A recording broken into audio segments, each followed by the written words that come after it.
ஓம் சரணாகத தீனார்த்த பரித்ராண பராயணே சர்வஸ்யார்த்திகரே தேவி நாராயணி நமஸ்துதே. வணக்கம் நேயர்களே, இது மகாலட்சுமி ஜோதிடம் வழங்கும் காலச்சக்கரம்.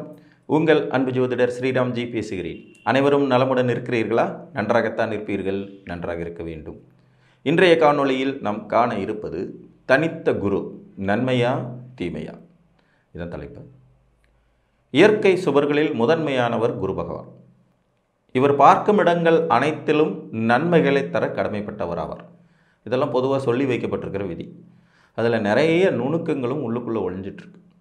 குரு பகவான் சத்ருஸ்தானம்னு சொல்லக்கூடிய 6ஆம் இடத்தை பார்த்தாருன்னா அந்த இடத்த வளர்த்து விட்டுருவாருங்கிறதும் நாம் அறியாத ஒரு பக்கம். அதே போல் ஒருத்தருக்கு உடல் பருமனால் வரக்கூடிய சிக்கல்களை பூரா தரக்கூடிய கிரகம் யாருன்னு கேட்டால் குரு தான். கேன்சர் மாதிரியான கட்டிகளை உருவாக்கக்கூடியவரும் குரு தான். அதனால் இயற்கை சுபராகவே இருந்தாலும் அவர் பண்ணுற கூத்தும் சிலது உண்டு தான். இதில் மிகப்பெரிய சிக்கலை தரக்கூடியது குரு தனித்து நின்னா வரக்கூடிய ஒரு பிரச்சனை. அந்தணன் தனித்து நின்றால் அபகீர்த்தி பலவும் உண்டே, நொந்துதான் போவாரப்பா அவர் நின்ற ஸ்தானம் நாசம் அப்படின்னு மூல நூல்களில் சொல்லி வைக்கப்பட்டிருக்கு. குரு நின்ற வீட்டை கெடுத்து பார்க்கும் இடத்துக்கு கொடுக்குற இயல்பு கொண்டவர் அப்படிங்களாம். பொதுவாகவே லக்கணத்தில் தனித்த குரு இருக்கிறவங்க கொஞ்சம் ஏமாளித்தனம் கொண்டவர்களாக இருப்பாங்க அப்படிங்கிறதும் நம்மளும் நிறைய காணொலிகளில் சொல்லியிருக்கோம். இப்படி குரு தனித்து நிற்கும்போது அந்த வீட்டின் பலன்கள் நசிக்கப்படுகிறதா, வளர்ச்சி அடைய மாட்டேன் என்கிறதா என்பதை முழுமையாக உண்மையான்னு பார்த்தோம்னா அப்படி இல்லை. அது ஒரு கலப்பு பலன் தான். சில நிலைகளில் தனித்த குரு மிகப்பெரிய ராஜயோகத்தை தரக்கூடியவராகவும் இருப்பார். சில நிலைகளில் தனித்த குரு அந்த வீட்டின் மேன்மையை நசிப்பதாகவும் இருக்கும். பொதுவாக 10ஆம் இடத்துல குரு இருந்தால் பதவிக்கு ஆபத்து அப்படிங்கிறது கோச்சார ரீதியாக குரு பயிற்சி பலன்களில் வருது. ஒரு ராசிக்கு 10ஆம் இடத்தில் குரு இருப்பது. இப்போ உதாரணமாக இப்போ சிம்ம ராசிக்கு 10ஆம் இடத்துல குரு இருக்கார் ரிஷபத்தில். அப்போ சிம்மராசிக்காரங்களுக்கெல்லாம் வேலை போயிடுச்சு அப்படின்னு அர்த்தமானா அதெல்லாம் அப்படிலாம் ஒன்று நடந்திருக்கு. அப்போ எந்த மாதிரி சூழலில் குரு கெடுக்கிறார், எந்த மாதிரி சூழலில் குரு கொடுக்கிறார் அப்படிங்கிறத பார்க்கலாம். முதல்ல குரு தனிச்சு இருக்காராங்கிறத டெஸ்ட் பண்ணிக்கோங்க. குருவின் பார்வையில் வேறு கிரகங்கள் இருந்தால் குரு தனியாக இல்லைன்னு அர்த்தம். புரிஞ்சுங்களா? குருவுக்கு மொத்தம் 3 பார்வை, 5, 7, 9ஆம் இடத்தை பார்ப்பார். இந்த 3 இடங்களில் ஏதாவது ஒரு கிரகம் இருந்துருச்சுனாலே குரு அங்கே முதல்ல தனியாக இல்லைன்னு அர்த்தம். அவரோட திரிகோணத்தில் கிரகம் இருக்குன்னு அர்த்தம்.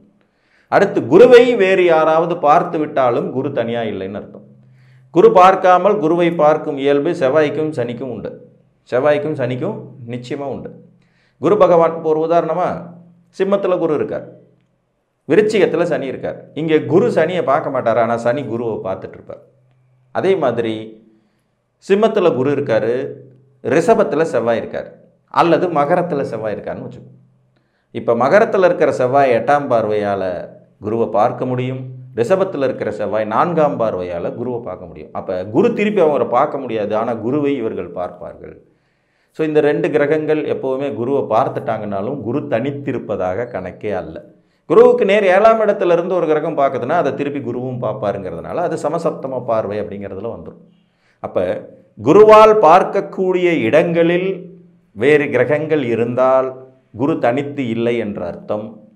மற்றும் குருவை ஏதேனும் ஒரு கிரகம் பார்த்தபடி இருந்தால் குரு தனித்து இல்லைன்னு அர்த்தம்.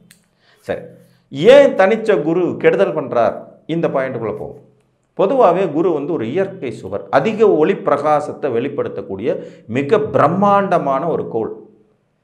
இந்த 12 வீடுகளில் சில வீடுகள் இயற்கையாகவே ஒளியை உமிழக்கூடிய தன்மை கொண்ட சுப வீடுகள், இயற்கை சுப வீடுகள்.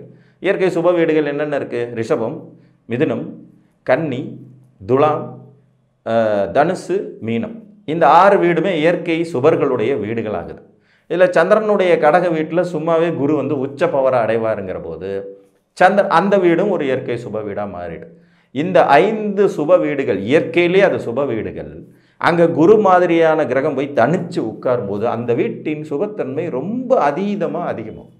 இந்த கேந்திராதிபத்திய தோஷம் சுபர்களுக்கு தான் உண்டுங்கிறதுனுடைய சூட்சமும், அதுலேயும் கேந்திராதிபத்திய தோஷத்தை முழுமையாக செய்யும் தகுதி கொண்ட கிரகம் யாருன்னா குரு தான். ஏன்னா அவர் தான் இயற்கை சுபர். அந்த வீடும் வலிமையான சுப வீடாக அமையப்பெறும்போது அந்த மாதிரி வீட்டில் குரு தனிச்சு இருந்தார்னா கொஞ்சம் ட்ரபுள் வருதுங்கிறது உண்மைதான். இப்போ ஒரு உதாரணம் எடுத்துக்கலாம்.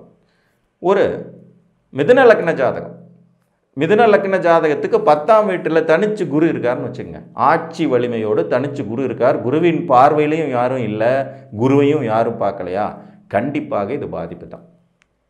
இது வேலையை கெடுக்கிறது, நிரந்தர வருமானம் இல்லாமல் பண்ணுறது, அந்த கேந்திராதிபத்திய தோஷத்தை கொடுக்கறதுங்கிற வேலையை நிச்சயம் செஞ்சிடும்.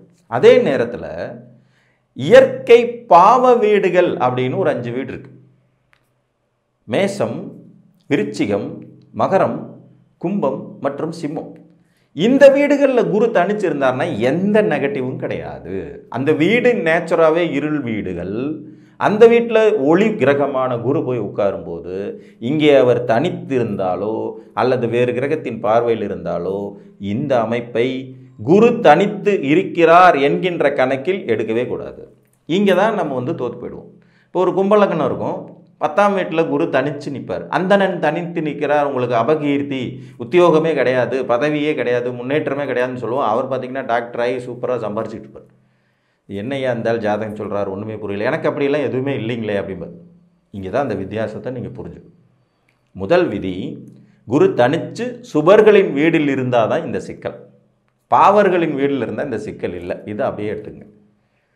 2வது விதி, குரு தனித்து இருந்தாலும் குரு பார்வை பெறும் இடங்களில் வேறு கிரகங்கள் இருந்துவிட்டால் அங்கே குரு தனித்து இல்லை என்பதை புரிந்து கொள்ளுங்கள்.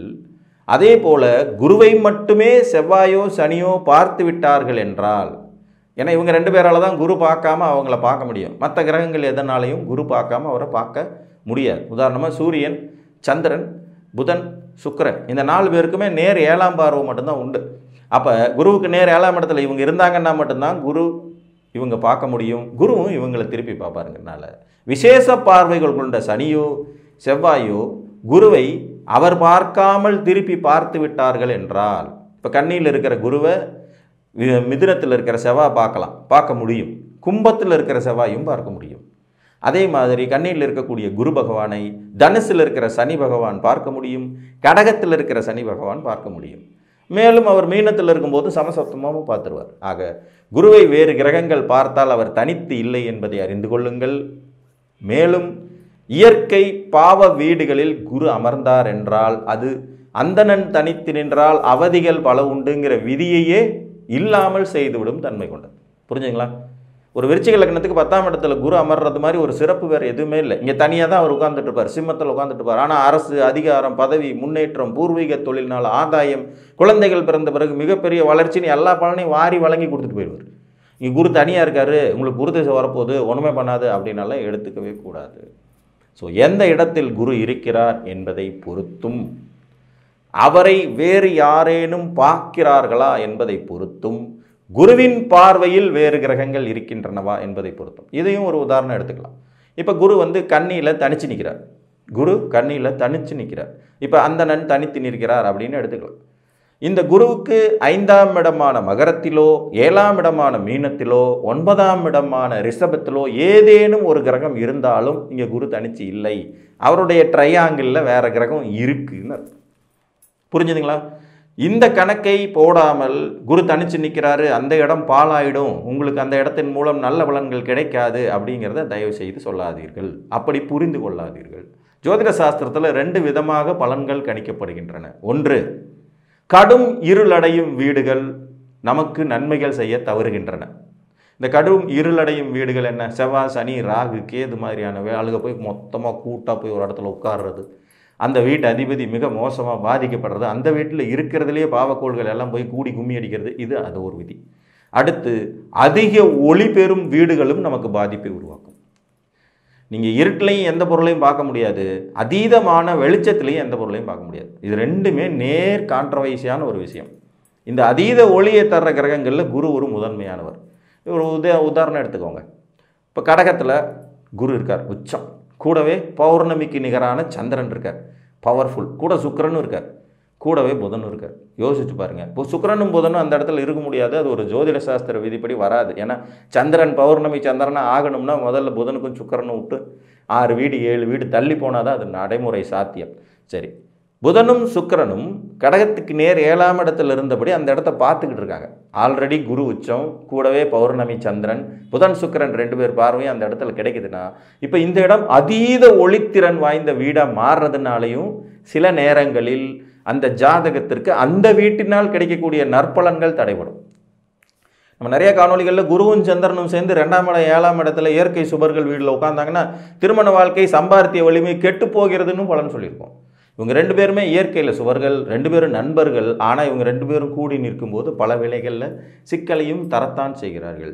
ஜாதகம் என்கின்ற நுணுக்க சாஸ்திரத்தில் அந்த வீட்டின் தன்மைகளை புரிந்து கொள்வது, மற்ற கிரகங்களின் திரிகோண நிலையை புரிந்து கொள்வது, ஒரு கிரகம் பார்க்க இன்னொரு கிரகம் பார்வை வலுவை பெறுவது, பாராமல் பார்ப்பது அப்படிங்கிற விதியை பெறுவது, இதன் மூலமாலாம் பலன்கள் மாறும் என்பதை கூறி, குரு தனியாக நின்றுட்டான உடனே கெடுதல் அப்படிங்கிற முடிவுக்கு வராதிங்க. இந்த விதிகள் அனைத்தும் பொருந்தி வந்தால் மட்டுமே ஒரு சில பிரச்சனைகளை சந்திக்க வேண்டியது இருக்கும்.